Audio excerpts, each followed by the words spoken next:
While you've all been busy defeating the new boss, same honestly, but also I noticed a new crafting method that is incredible for both ironmen and mains, especially those who are still training on harps in 2024. When you first enter the Gate of Elidinis boss encounter, there are a bunch of moonstone clumps that you can chip with a chisel to get moonstone fragments at the start of the fight.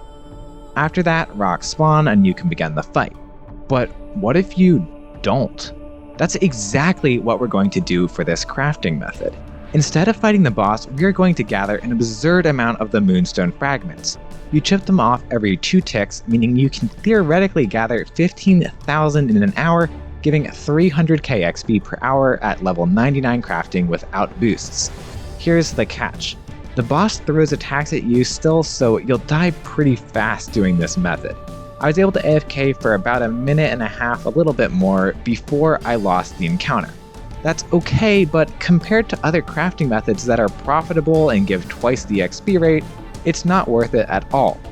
You're better off training inefficiently with a better method. However, I realized we could improve this. Instead of crafting the moonstone non-stop, we'll run and repair the barriers to full at the very start of the encounter. That causes the Begone attack, which kills us, to deal 1/3 of its usual damage. Now, instead of worrying about the boss killing us, the only concern is it healing to full and insta-killing us. I found it took 3 minutes and 30 seconds of AFK before the boss reaches full health and we need to reset. That's a pretty good in-between where this method is actually worth your time. It's still slower XP than Protean hides and less AFK, but you don't need to gather the hides and it works on ironmen. Also, a nice bonus, you get some free construction XP too. Using this method and adding in some extra time where you don't immediately reset after an insta-kill, this comes out to about 250k base XP in crafting and 200k in construction. But you can get this even higher with some quick boosts.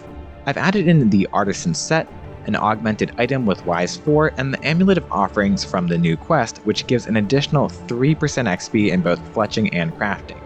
Silverhawk boots only proc once per reset, so they're not really great, but you can add them in if you still want to focus agility XP. Honestly, that's it for this method. Enter an encounter, chip the stones, repair the barrier, chip them AFK for a while, and then reset and do it again. It's not more complicated than that. It might get nerfed a little bit, but honestly, I think it's pretty well balanced. It's worse than Proteans, worse than the Dream of Aya, better than harps, which also give you a reward of dust and a bit less of a hassle compared to dungeoneering crafting. What do you think?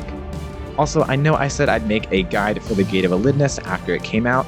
I absolutely can make a consistent sub 3 guide without a gargoyle, but I know there's like 500 different guides out there by now, so I'm not sure it's worth it. If you would like to see it, leave a comment letting me know and I might make that guide. I may also just throw up a poll to see what people think. That's all. Thank you for watching.